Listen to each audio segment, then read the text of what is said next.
Good afternoon, ladies and gentlemen. Welcome back to the fourth panel of the Drums Workshop 2024. As the digital landscape evolves, so does the tactic used to shape public perceptions and influence societies. Today, the panel speakers will approach the topic of FIMI through case studies of Malaysia and Vietnam and examine the role of generative AI in modern foreign disinformation campaigns. Together, these presentations will deepen our understanding of the risks, tactics, and countermeasures in navigating this complex challenge. Without further ado, let us welcome our first speaker, Mr. Harris Dino, Deputy Director of Research at the Institute of Strategic and International Studies, Malaysia. Mr. Dino, please.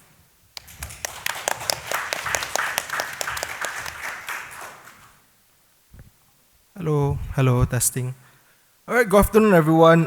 It's always nice to be the first speaker after lunch when everyone has their post-lunch dip. I'll try to keep this interesting. It's been a relatively long conference, and I'm sure everyone has their minds full of things to think about, and I'll try to make some sense and add some value to this discourse coming from Malaysia. Before I begin, can I just thank the organizers, RSIS, for having me here. I truly appreciate it. As an introduction, before I begin the presentation proper, for those of you who are unfamiliar, I come from the Institute of Strategic and International Studies. That is the think tank based in Kuala Lumpur, Malaysia. We are 40 years old and we do everything from foreign policy, security to sustainability, technology, social policy. I do whatever my boss tells me to do, but in the interim, when he is away traveling, I sneak out and come to places like Singapore to talk about influence operations, misinformation, disinformation. My presentation essentially covers three broad areas. Risk assessment of FIMI in Malaysia, and at the risk of getting ahead of myself, I think it's safe to say that the risk assessment is quite low, and I'll make sense of that a bit later on. I'll also talk about existing countermeasures and some of the considerations that I'll have moving forward when I go home to my capital. Risk assessment of FIMI in Malaysia, the Malaysian context, and I think the reason why I wanted to start with the context is that I think this shapes the kind of thinking and where I'm coming from when I think of FIMI vis-a-vis my country. We know that Malaysia is a highly networked nation. Essentially, everyone has internet connectivity in the country. Our social media usage is also higher than the global average. And the most popular platforms are things like Meta, YouTube, Instagram, TikTok, and X.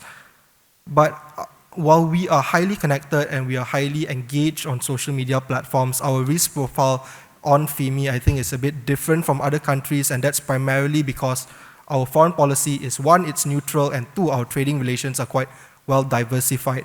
We are also neither part of great power contestation, and we are also not treaty allies for any superpower. And I think this shapes the kind of threat perception that we have on FIMI because we are not essentially a natural target for FIMI operations. Nonetheless, and I'll go through this in the next slide, FIMI can definitely be used to affect elections, societal relations, and public perception of wider geopolitical developments. Elections in Malaysia. Those of you who are unfamiliar with our political history, a bit of background. We achieved independence in 1957, and up to 2018, it was essentially a one-party rule. But since 2018, we had a change of government, and we've had 4 different governments since then in the past 6 years.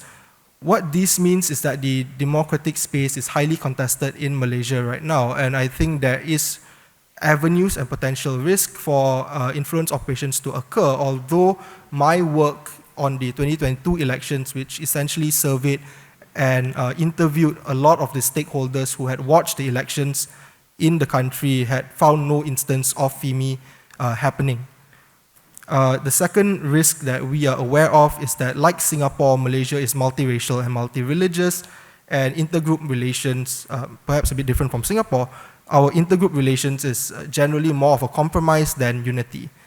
Sensitive topics such as the role of religion in public life, the role of special privileges, allocated to certain types of people. That's generally avoided in public discourse, and what the consequence of this is that some of the mistrust does go unaddressed among the races.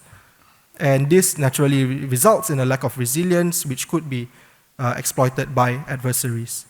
Geopolitics, I think this is where it gets a bit more interesting. We have some outstanding territorial disputes, which can be a topic for FIMI operations, but even for conflicts that are further abroad, further away from us, we have seen that it could also be targeted for FIMI operations, such as during the downing of the Malaysian Airlines MH17 flight, where we saw Russian influence operations affecting the information environment in Malaysia. Besides that, we also know that FIMI operations and disinformation more generally can skew public opinion on these issues, either to confuse, deflect blame on aggravate situation. And what I want to spend a bit more time on is the last bullet point, right? That very often our perception on these geopolitical issues, they are already set. Not many Malaysians are going into or thinking about these issues with a complete blank slate in mind. What this means is that the likelihood of FIMI operations being able to change someone's mind, I think, is very, very limited. But rather, I think what is perhaps more possible is for the FIMI operations to solidify existing beliefs. Potential origins of threat actors. Yes, it may be foreign, and we have seen, for example, Chinese influence operations affecting Malaysian Chinese citizens who are supportive of pro-democracy protests in Hong Kong. Also, I spoke about this a bit earlier, about Russian disinformation following the downing of MH17. But what I think has been left maybe a bit unexplored in this conference so far is that the role of domestic actors in the dissemination of influence operations. And I think Malaysia has multiple examples of this. For example, Meta in 2022 had action against a troll farm that was operated allegedly by the Royal Malaysian Police. In the lead up to the 2018 elections, then Prime Minister Najib Razak had also employed the services of a bot network to amplify his campaign messaging. More recently, we see that political strategy includes the engagement of influencers to promote political positions, and most of this are done essentially under the table with little to no transparency. The last point, I think that's something that we are grappling with a bit in Malaysia, and how we are approaching the problem is that local media may inadvertently spread biased reporting, especially if the news wire services are biased to begin with. The specific example that I want to call your attention to is local Chinese newspapers who receive their news wire services from China. So on coverage of issues like, let's say, for example, the South China Sea, there is an inherent risk that Beijing-friendly narratives may find its way to the Malaysian audience through local newspapers.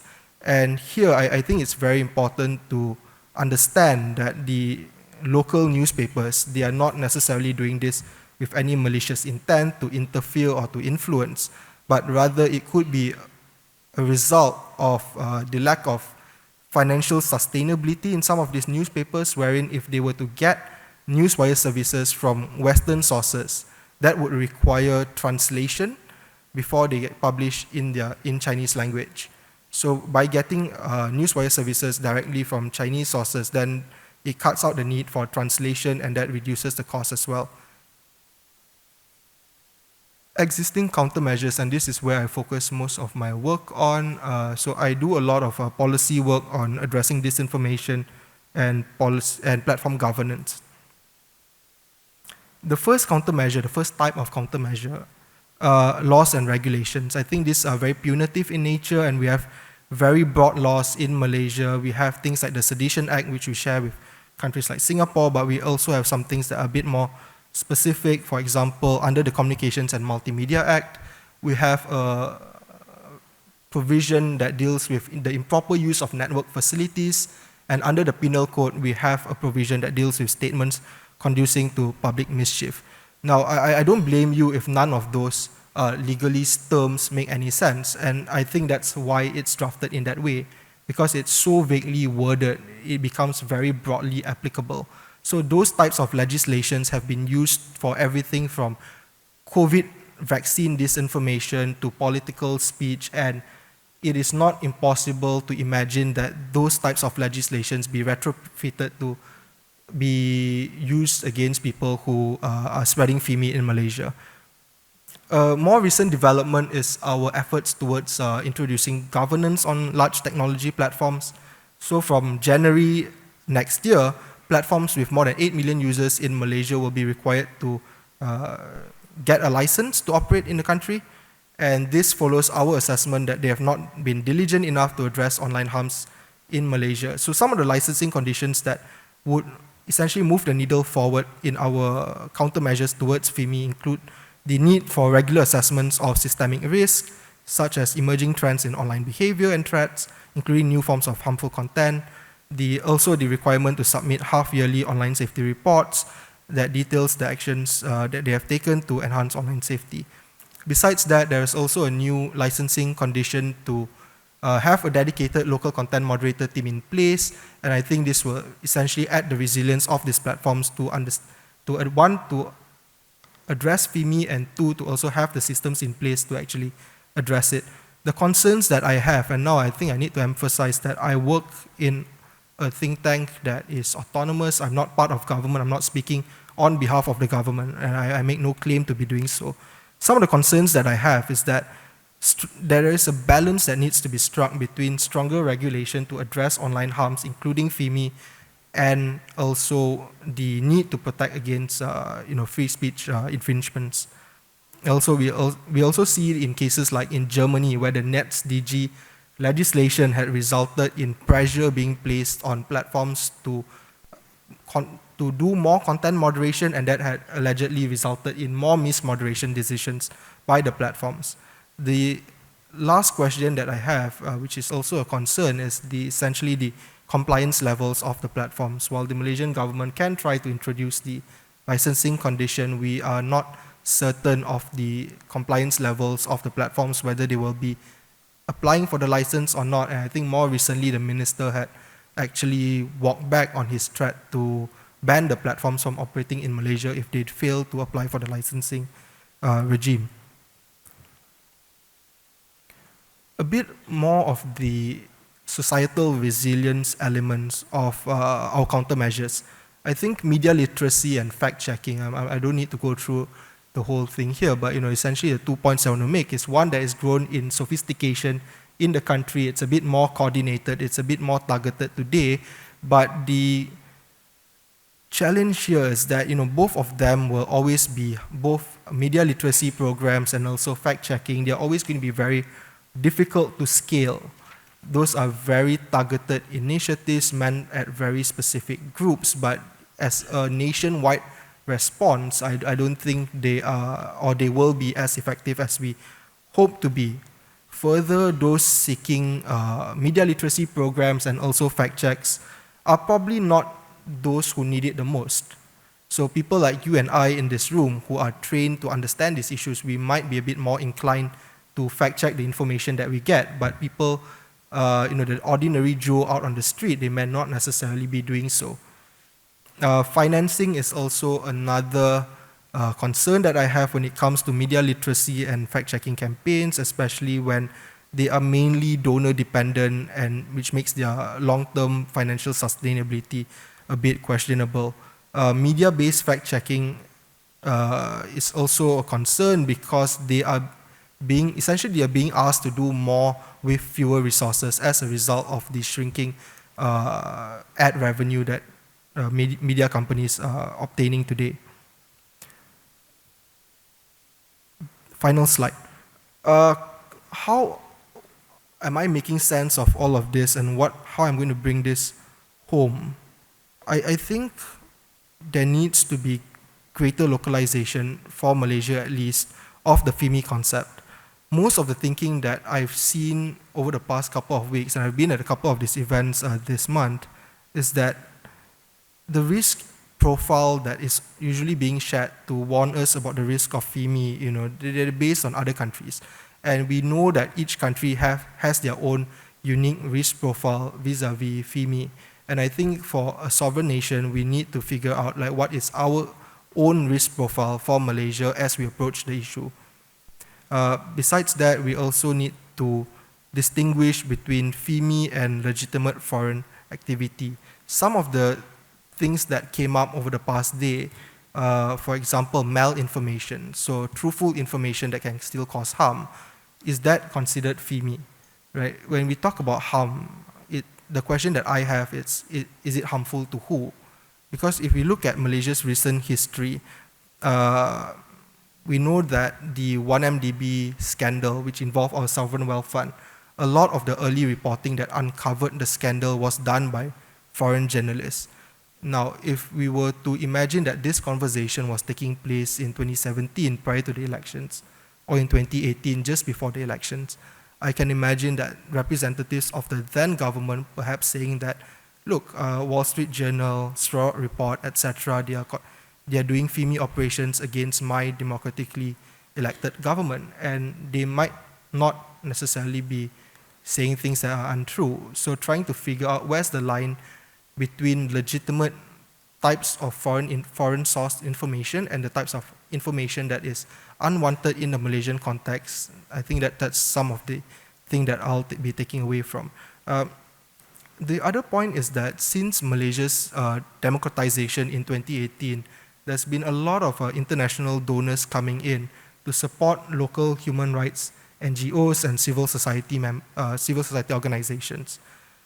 Some of the activity that is being done, I think, yes, it's pro-democracy, yes, it's pro-human rights, but depending on who you ask in the country, they could be legitimately arguing that human rights values are in contradiction to Asian values, for example, and the introduction of these quote-unquote Western concepts of human rights is detrimental to Malaysia's national interests. So how do we draw the line between what is harmful and what is acceptable in the Malaysian context? So I think that's why a greater localization of the concept itself is needed.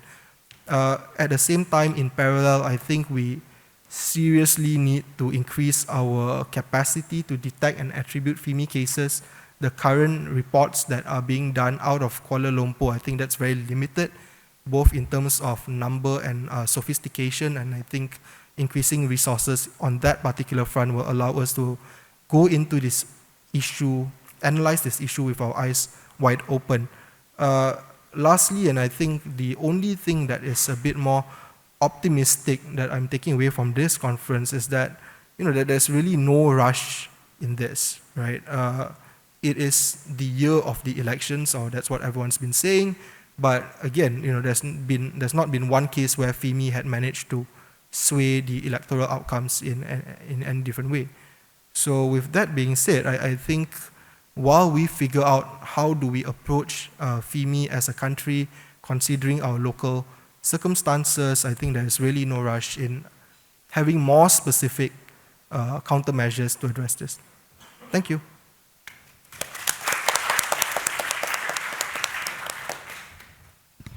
Thank you, Mr. Dino. Our second speaker is Ms. Mackenzie Sodergy, Editor, AI and Foreign Influence for NewsGuard. Ms. Sodergy, the floor is yours. Hello, good afternoon, everyone. Just to echo some of the other speakers throughout this conference, I wanted to thank the RSIS for having me and organizing such a great event. It's been so great to hear from so many other experts in the field and see that there are so many people working towards such an important issue and trying to find solutions. My name is Mackenzie Sodergy, and I am with NewsGuard, and today I'm going to talk a little bit about the role of generative AI and foreign disinformation in the 2024 US election. I know this topic has been discussed a bit throughout this conference, so hopefully this presentation offers some new insights and talking points. So really quickly, what is NewsGuard for those of you who aren't familiar? NewsGuard is a startup that was founded not too long ago in 2018 by media veterans who realized that misinformation was a really large problem, and we really believe in the notion of pre-bunking. So we have a team of analysts across Europe and the US who rate and analyze the credibility and transparency of news and information sources, and rate them based on 9 nonpartisan apolitical criteria points, things such as whether a news site discloses its ownership, whether it repeatedly publishes false information, and then we give those write-ups to readers, brands, and democracies, and we hope that they can use that information to make well-informed decisions about where they get their news. Some of the ways that we've been monitoring the AI-generated mis- and disinformation landscape over the past couple of years. First, we conduct monthly red teaming exercises where we measure the propensity for large language models to spread mis- and disinformation in the news. And we put out these reports on a monthly basis to see whether there are any improvements or flaws across the AI industry when it comes to spreading misinformation.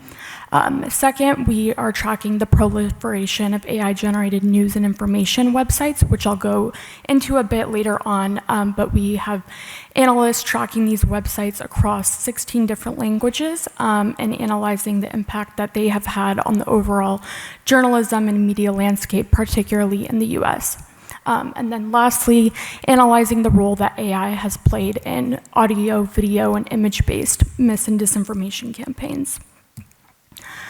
So there are 3 main ways that we've observed that AI has had an impact on mis- and disinformation.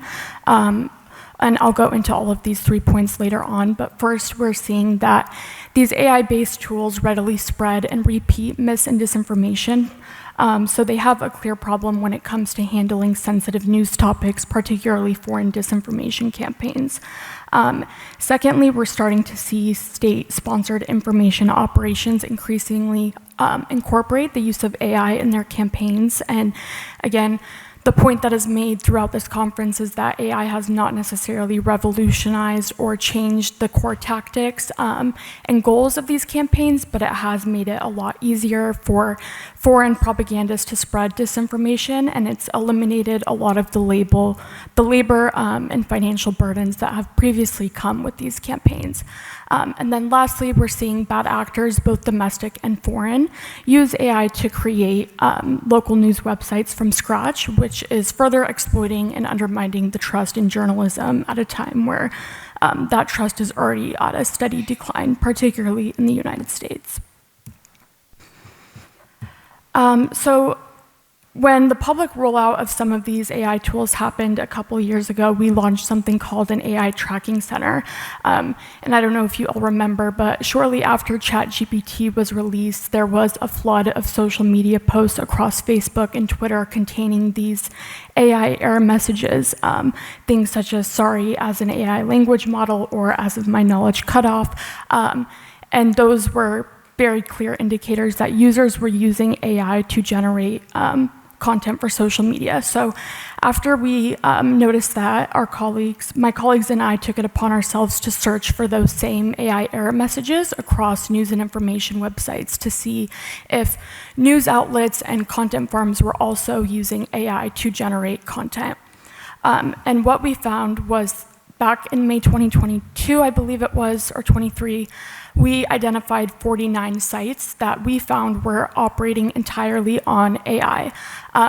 So how do we define an AI-generated news site? Well, first we look to see whether there is clear evidence that a substantial portion of the site's content is generated using AI. And to us, the clearest indicator that a site is generated using AI is the presence of these AI error messages, an example of which you can see on the screen here. And to us, this is the clearest indicator because if a site is publishing these AI-generated error messages, that indicates there's no human oversight to catch these AI error messages and remove them before the content runs. There's a lot of AI detectors out there, which I'm sure you've all experienced, aren't always 100% accurate, and they still have their flaws. So we really look for this very clear evidence of a site being AI-generated rather than relying on detectors or those other tools. And then I think the most important point too that we look at is how the site is presented. I think we're starting to see a lot of newsrooms increasingly adopt AI into their practices, whether that's for open source reporting or generating headlines or summaries. But with these 1,000 plus sites that we have identified, none of them are being transparent about their use of AI and are deceiving readers by adopting these very seemingly innocent names and presenting themselves as operations that are run by humans with zero disclosure to the public about their use of AI.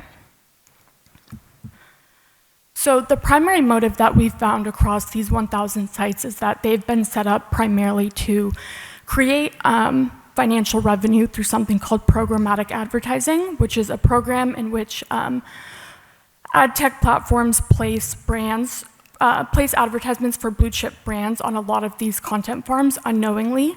And in an effort to generate traffic on their sites and direct readers to their sites, what we see that these sites often do is that they take content from credible media outlets such as the New York Times or CNN, and they rewrite that content and pass it off as their own without giving any credit to the original source. So it's really entering this tricky area of where it's not plagiarism, but it's also not ethical by any means because they're taking this content and passing it off on their own. So on the example here on the slide, you can see at the top is an article that was published on an AI-generated content farm that was nearly identical to an article that had just ran hours prior on the New York Times. We reached out to the New York Times, and they had told us that this site had no permission to use its content. So that's the primary tactic that we're seeing be used across all of these sites. And here's a chart which you guys probably saw yesterday briefly, just kind of putting this into perspective of the growth of these sites over time.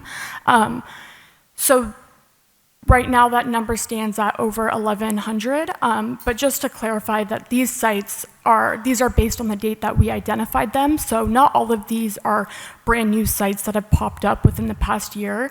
It's a mix of older content farms that have been around for decades and have historically relied on paid human content contributors to push out low quality content that are now shifting to AI and getting rid of those human contributors, and then also newer sites that have popped up within the last year or so.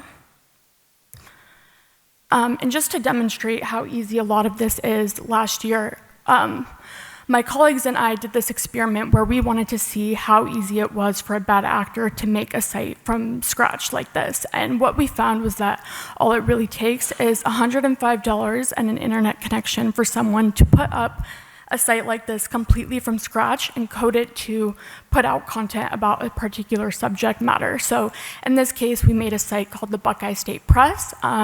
One day we had coded it to push out extremely conservative, hyper-partisan content, and then the very next day, we coded it to push out left-leaning liberal content. But beyond that, we're also starting to see a lot of these emerging platforms such as Fiverr, where these coders and tech experts are offering to take on the burden and do all that work for clients, and putting out these ads where they're offering to create fully automated sites for people for just $20 or $50. So even for people who don't want to spend the time making that website from scratch, they're easily able to go to these various platforms and hire someone to do the work for them. And now, since this panel is about case studies, I want to focus specifically about one network that is using generative AI to publish content, and what we found was probably the most prolific actor in spreading disinformation in the US ahead of the 2024 election.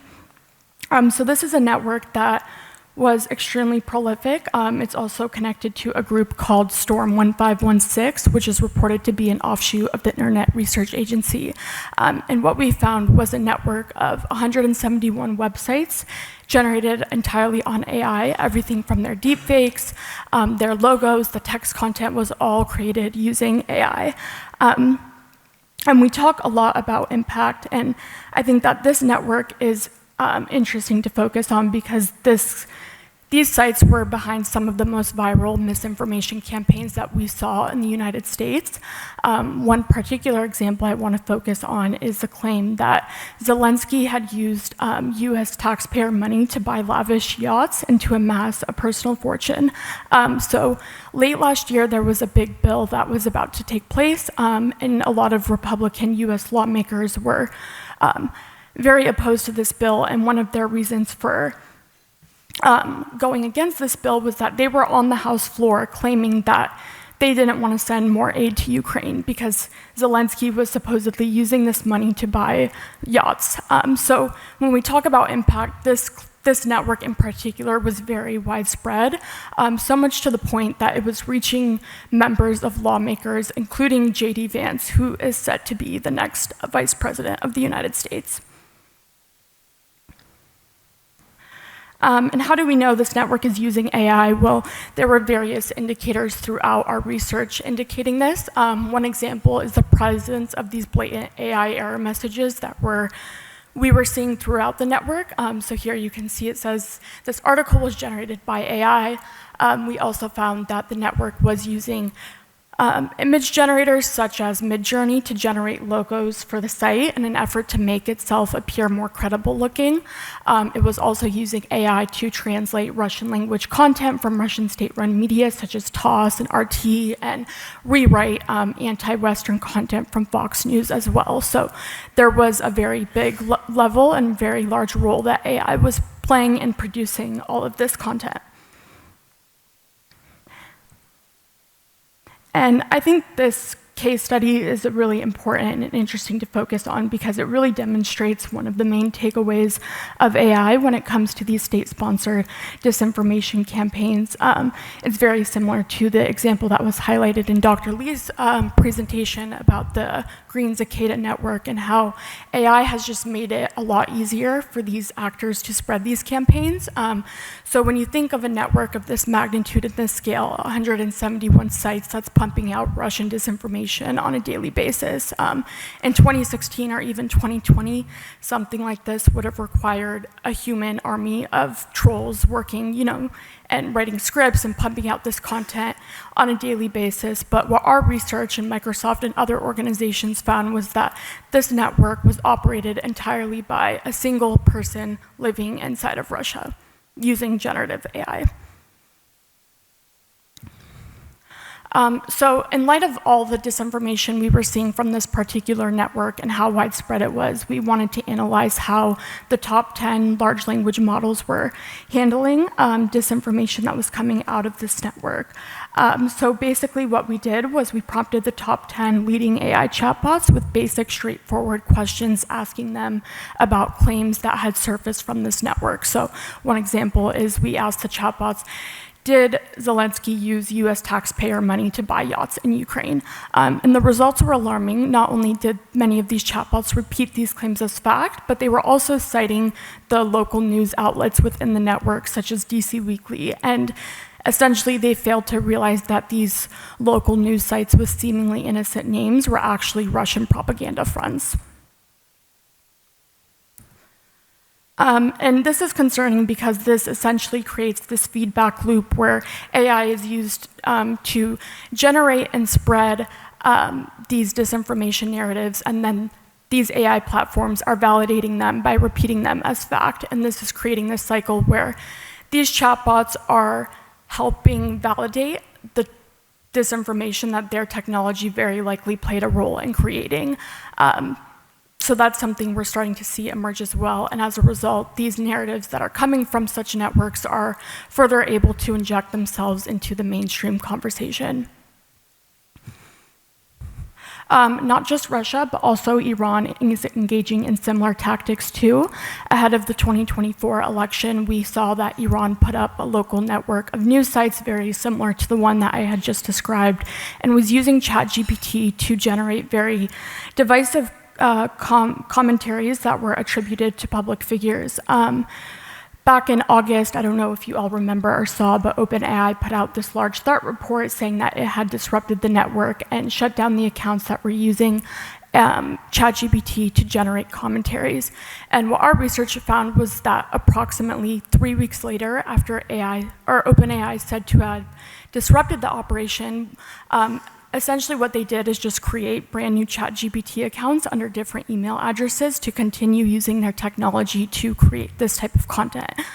So we shared our findings with OpenAI, and as a result, they banned and took down these additional accounts that were using their technology for this information operation. But I think this example is interesting because it really just demonstrates this sort of whack-a-mole game that a lot of these tech platforms and AI companies end up in when they try and take action. And bad actors are just finding workarounds and ways to get around a lot of these safeguards that are in place. Another thing we're seeing that's been discussed throughout this panel is that it's also making deepfakes more persuasive and convincing. I think one of the most prominent examples of this is a deepfake of Zelensky. So up on the screen, you can see on the left is a deepfake of Zelensky from March 2022, earlier on in the war. And in this one, it was very clear and obvious that this was a deepfake. As you can see, Zelensky's head is a little bit disproportionate from his body. If you've seen the actual video, the words being spoken don't actually match the word movements of his mouth, and it was very low quality. Whereas this deepfake on the right was a lot higher quality in definition. His words actually matched the mouth movements, and it looks very realistic. Now, in terms of whether or not this makes the deepfakes more convincing for the user or more believable, I think that's still yet to be studied, but I think the immediate challenge that this poses is particularly to fact checkers and the time that it takes to verify them, especially when we talk about these campaigns looking for short-term gains and impact. So on the left, the first deepfake of Zelensky, our team was very quickly able to debunk that and note out the very obvious inconsistencies in the videos, whereas the deepfake on the right of Zelensky required a lot more verification, reaching out to digital forensics experts to analyze the audio and the nature of the quality. So I think that's one of the immediate harms that this type of technology poses, is that it makes it very increasingly difficult for fact checkers to analyze and verify this type of material. And then the last way we're seeing foreign actors use AI to spread mis and disinformation is that they're citing their conversations with Western chatbots to give more credence and authority to their disinformation narratives. And I think this is one tactic that isn't really discussed or studied that much, but we're seeing repeatedly that state media in China, Iran, and Russia is citing their supposed conversations with ChatGPT or Gemini or other chatbots and using that to give authority to their claims. So for example, last year we saw that Russian state media was citing a supposed conversation it had with ChatGPT to falsely claim that the West orchestrated the 2014 revolution in Ukraine.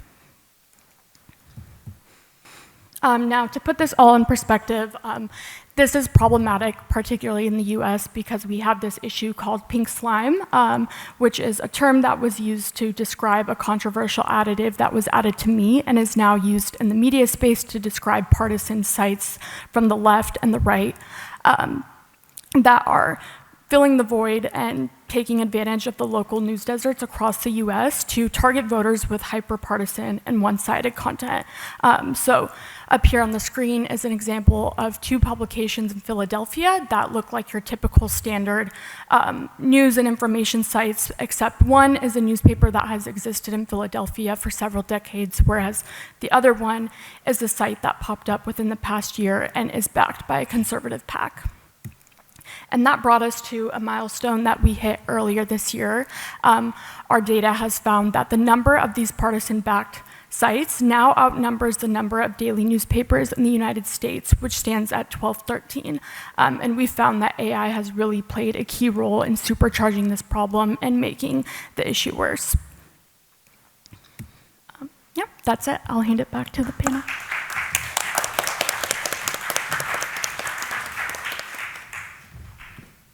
Thank you, Ms. Sokji. Last but not least, it's my pleasure to invite our third speaker, Dr. Wei Tho Lee, the Deputy Dean of the School of Media and Applied Arts at the University of Management and Technology, Vienna.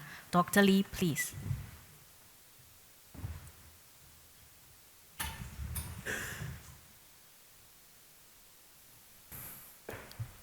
Good afternoon, everyone, and thank you for having me and giving me a chance to present today in an interesting topic related to FIMI. My name is Victor Lê. I'm Deputy Dean of School of Communications and Applied Art, the University of Management and Technology, Ho Chi Minh City, Vietnam. And today's my presentation focus on about the false information, misinformation, and disinformation. So again, it's also a FIMI, but another FIMI related about the false information.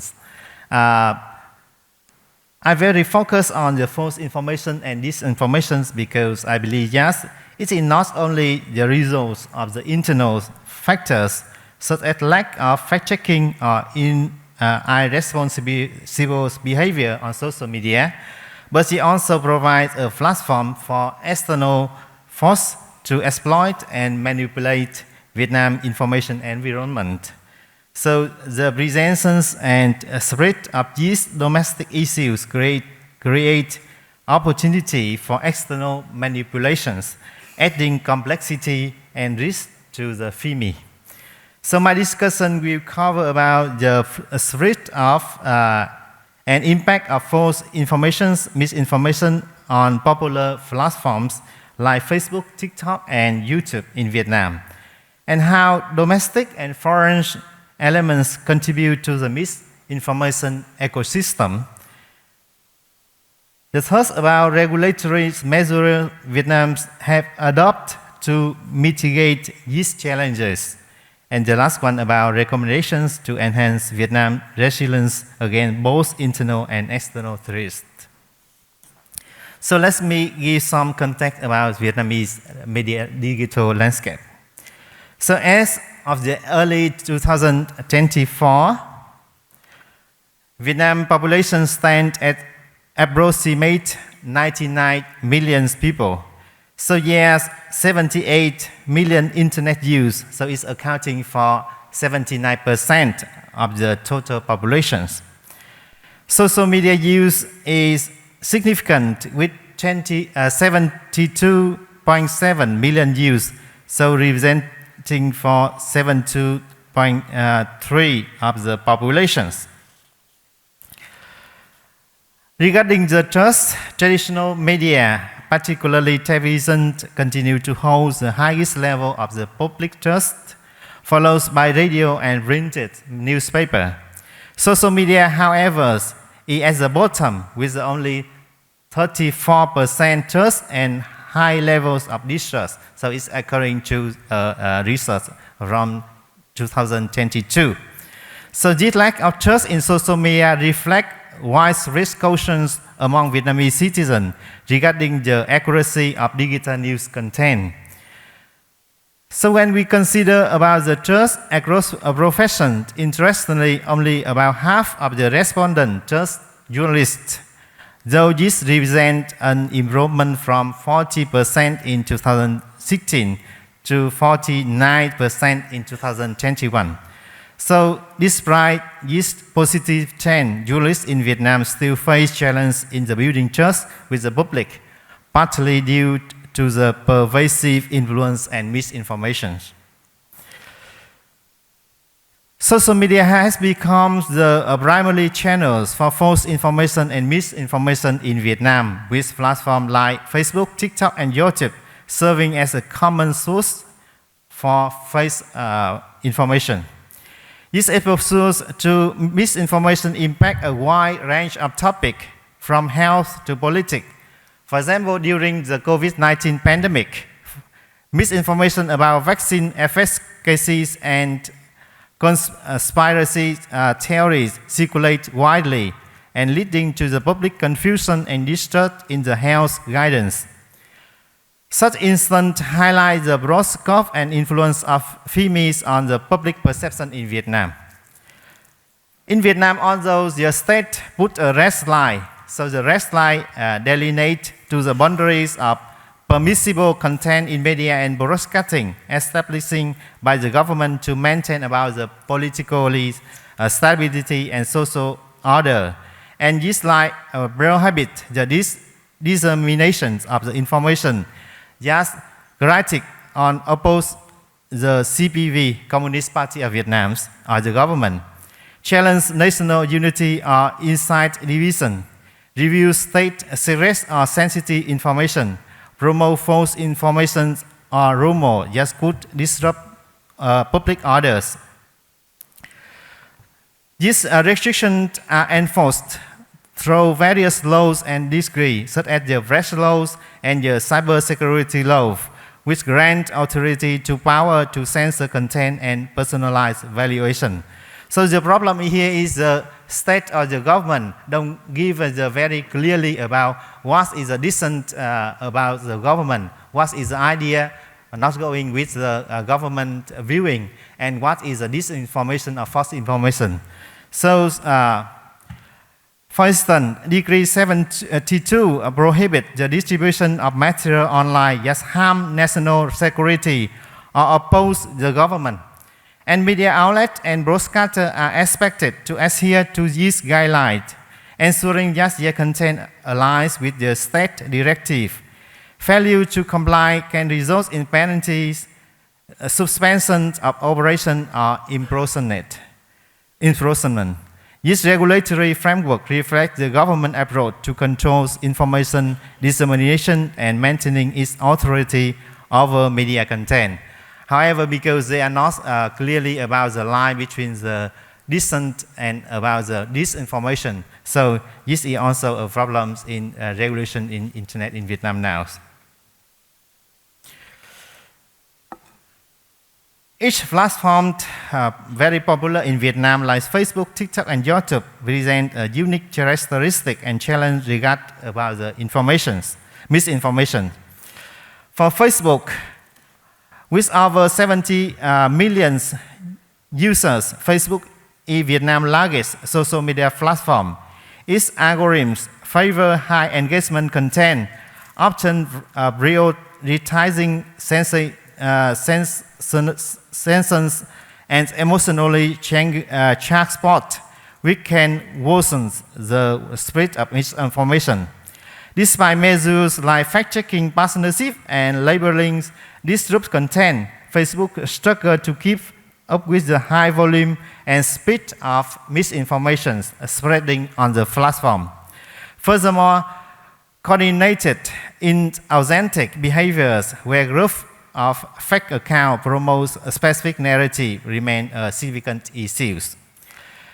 Regarding about the TikTok, this platform has rapidly gained popularity, especially among young people. With its focus on short engaging video, TikTok algorithms promote viral content without necessarily prioritizing accuracy. Misinformation on TikTok often appear in brief, catchy videos from misleading health tips to politically charged content. Content moderation on TikTok is challenged due to the video format, which requires human moderators for nuanced analysis beyond automatic keyword detection. And YouTube known for its diverse content. It is also a significant source of creating a rabbit holes. In fact, the expose viewer to increasingly extreme content, and this effect can radicalize viewers, especially when politically sensitive or misleading content is recommended in succession. Regarding the foreign actor, including state-sponsored groups, exploited platforms like Facebook, TikTok, and YouTube to spread misinformation, often targeting sensitive topics such as COVID-19, vaccine hesitancies, and governance. Algorithms on those platforms amplify sensationalism and polarizing content. Additionally, Vietnamese These experts, community in politically active democracy and social movement, global conspiracy theories also infiltrate Vietnam's misinformation ecosystem through localized adaptations. To address about the false information and disinformation, the Vietnamese government has established a strict regulatory measure targeting platforms and influencers alike. For Facebook, as Vietnam's most wide used platform, Facebook is heavily regulated, and Decree 15 from 2020 outlined fines range from 10 million Vietnam dong to 100 million Vietnam dong. So it's around 400 US dollar to 4,000 US dollar. For individuals and organizations that share misleading or harmful content, Facebook has complied with the demand to remove spot related to sensitive political topics and misinformation about COVID-19. Additionally, Facebook is required to store data locally and share users' data open government requests.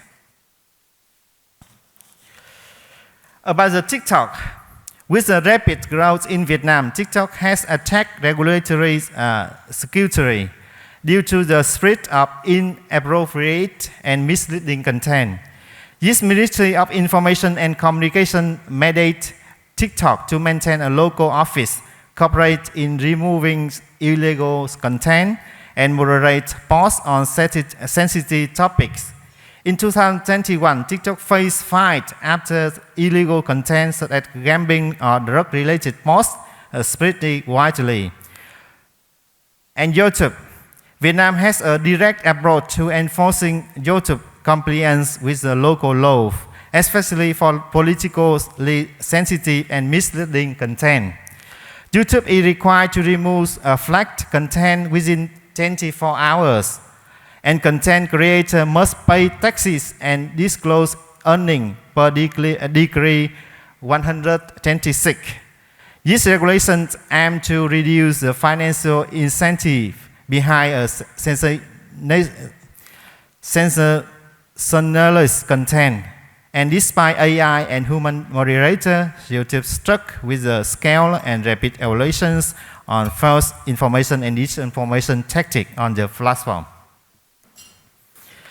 And now Vietnam have a new data regulation and account verifications requirement, and it will affect from at the end of this month. And it also requires about social media account be linked to the verified phone number, requiring platform to verify use identity and share use information with the authority open request. The proposed change are a part of a broader effort by Vietnam Ministry of Information and Communication to address issues like misinformation, online scam, and illegal content. In addition to verification requirements, the draft laws include a tighter regulation on data management and restrict cross-border data transfer of core and important information, which will require prior government approach.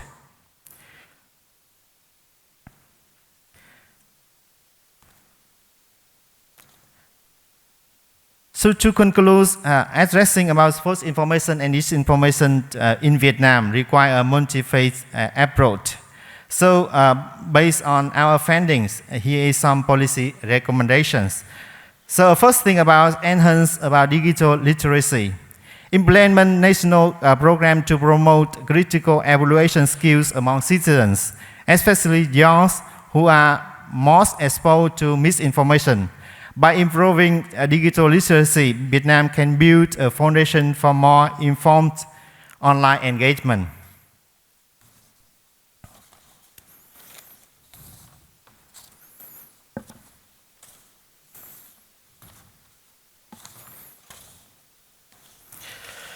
So to combat the false news, including both domestic and foreign sources, we believe that fake news cannot thrive without a support of domestic factors, as our speaker already talking about this.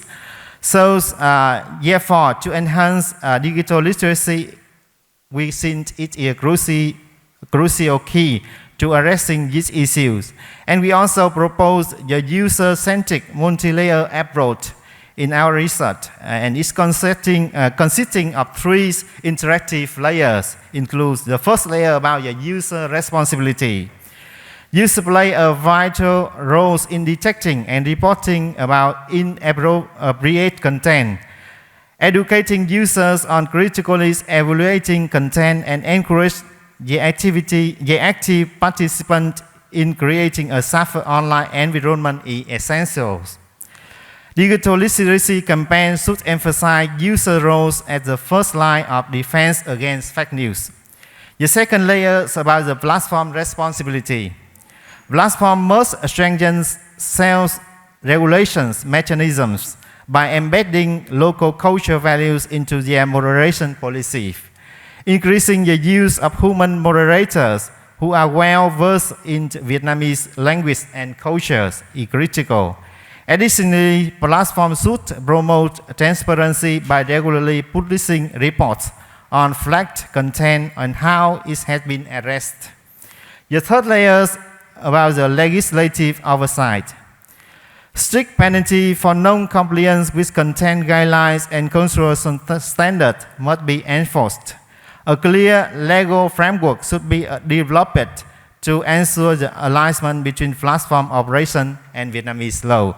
So this is the 3 layers which we propose in the digital literacy, and we call it is a user-centric multi-layer approach for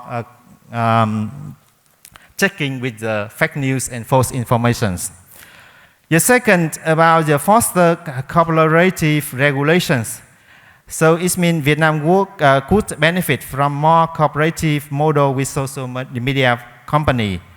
So it's maybe similar with other countries in Southeast Asia approach.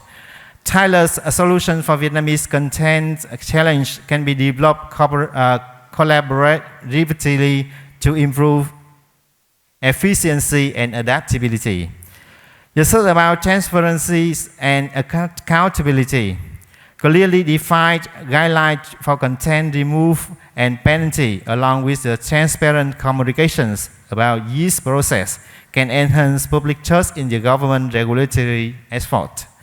And the last one about the data privacy and protection. As Vietnam requires local data storage, the government should also strengthen protection to safeguard users' data against misuse, establishing a balanced approach to data management and use trust.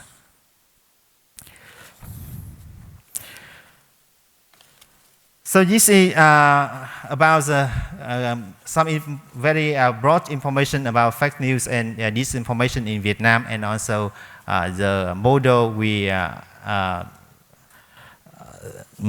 proposals, and also at a regional levels, we may propose the establishment of regional center for combating fake news in Southeast Asia to enhance cooperation among countries in addressing and preventing fake news.